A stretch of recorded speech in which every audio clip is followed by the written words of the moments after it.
Mbote président Gustave. Oui, mbote mwana mboka. Président Gustave toza na kati ya zone de grand marché ya République démocratique du Congo.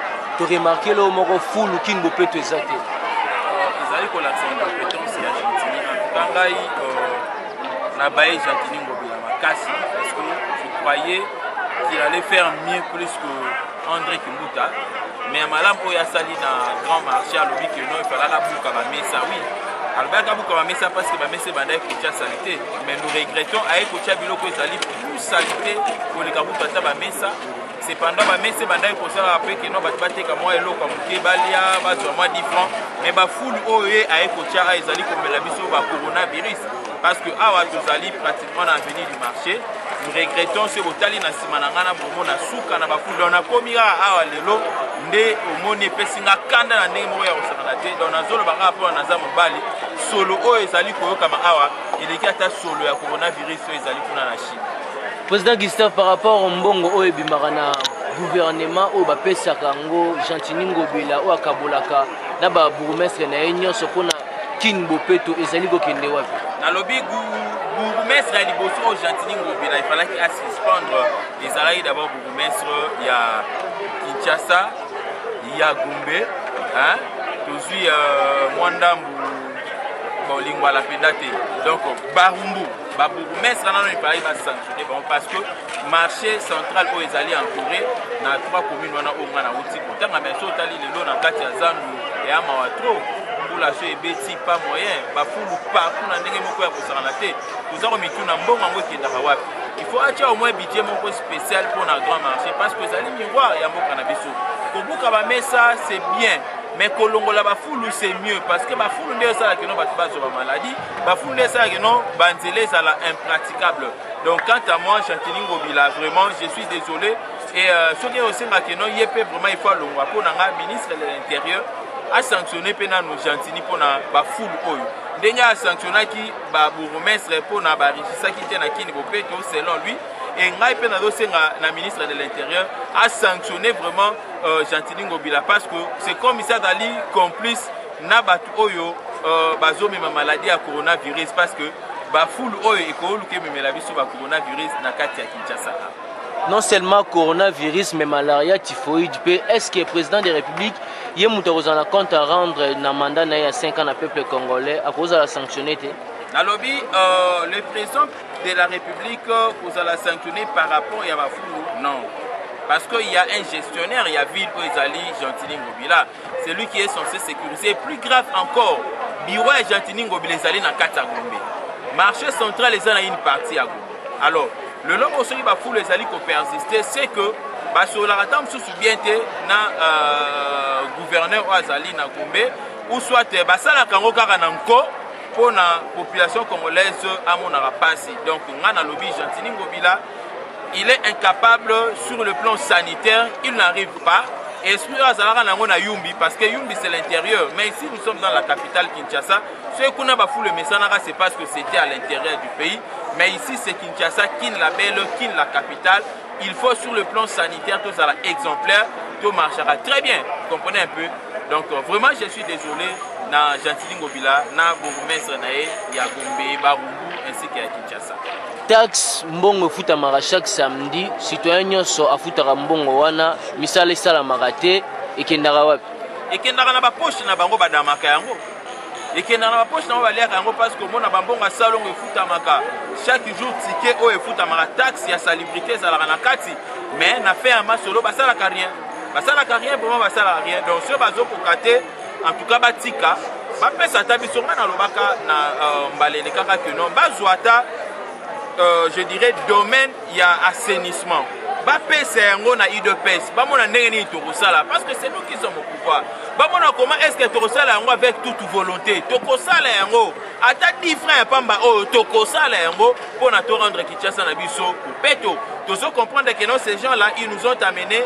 buzoba ya salité oyo bazalaka na yango parce que sur Otali le gouverneur sortant Ezaki Kimbuta Moutapé perdre le gouverneur entrant Ezali Gentini Ngobila Moutapé perdre c'est comme ici n'a pas perdre ezaka na ba esprit à fulu na bo salité vous avez coalition tous en la coalition le PPRD n'est pas inclus dans l'IDPS donc coalition Ezali ensemble mère eux sangisi biso mais na kati ensemble mère tozana ba sous ensemble donc tozana ngambu koto o ezali na UDPS tozana ngambu koto o ezali na kati ya PPRD donc voilà un peu tozana même philosophie te buzoba o ya bangwana nde bazomena biso donc biso tolobi ko tolembi ba salité wana bazwa ta assainissement domaine assainissement ba pesa yango na UDPS to ba confier ngata na parlementaire de bamona ndeni to sala boulot.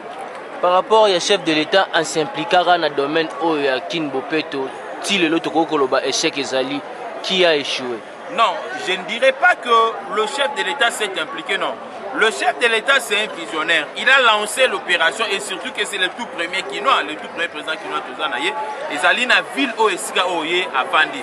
Il a lancé, ce n'était pas au chef de l'État, il y a un gouverneur d'ailleurs qui avait fait la proposition budgétaire dans le cadre de l'Assemblée provinciale.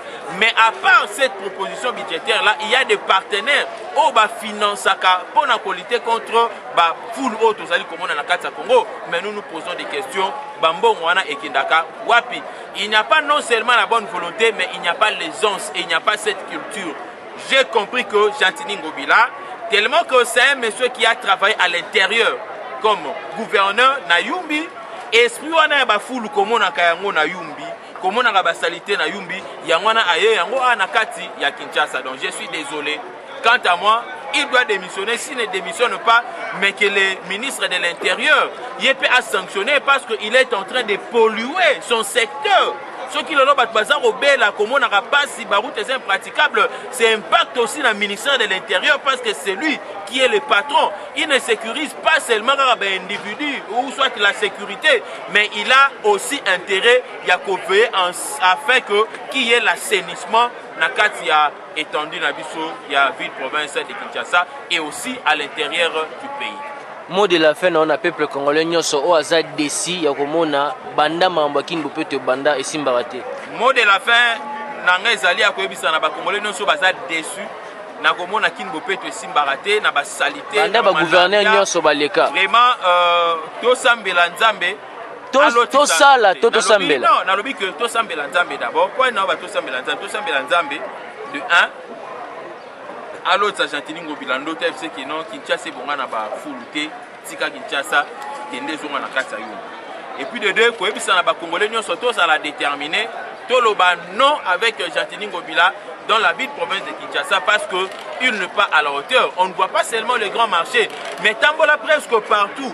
Bissao André Kimbuta atindaka atikaka ba montagne ya ba fulu na 15%.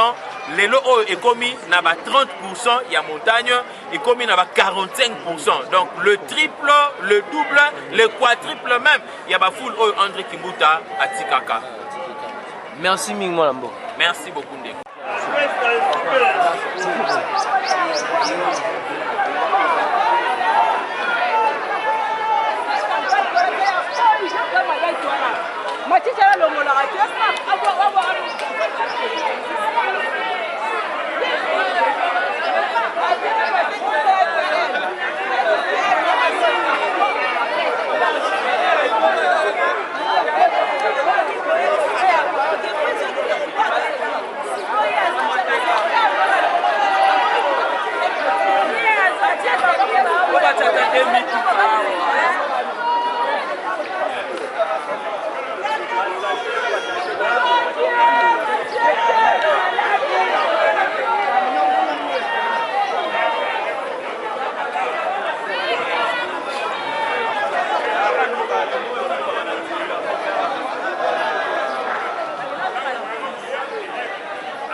Eshima, votre magazine qui bat au rythme de l'actualité. Une réponse à vos besoins en information, un éclairage dans divers domaines. Impartial, documenté, instructif. Eshima au cœur de l'info.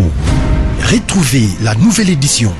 Exclusivité, Sakumbi Molendo, le réformiste qui vient stopper l'hémorragie, suspension des fonctionnaires peu intègre, numérisation des titres fonciers et climat de confiance avec les collaborateurs, le nouveau gestionnaire des terres congolaises fixe les nouvelles règles de jeu. Focus, Lambert Mindi, Umalanga, le souverainisme comme un dogme. Redressement délaissé, Tomaluaka Losenjola, l'homme de la situation. Dossier Eshima, fini les vacances, vive les rentrées. De la politique au judiciaire, en passant par les scolaires, les derniers trimestres de l'année 2019 en RDC est décoiffant. Économie, BCC, un cadre des rétrocommissions et détournements à passer au peine fin. Découverte, Claude Ibalanki et Colomba, les coordonnateurs du MNS au centre de l'action de Félix Tshisekedi dans le Grand Lac. Les dialogues et pourparlers en RDC qu'en tire le peuple. Tubaou, la clé de la mythologie kassaïenne. Retrouvez l'intégralité du magazine Eshima dans les kiosques. Eshima Magazine, un nouveau standard d'information.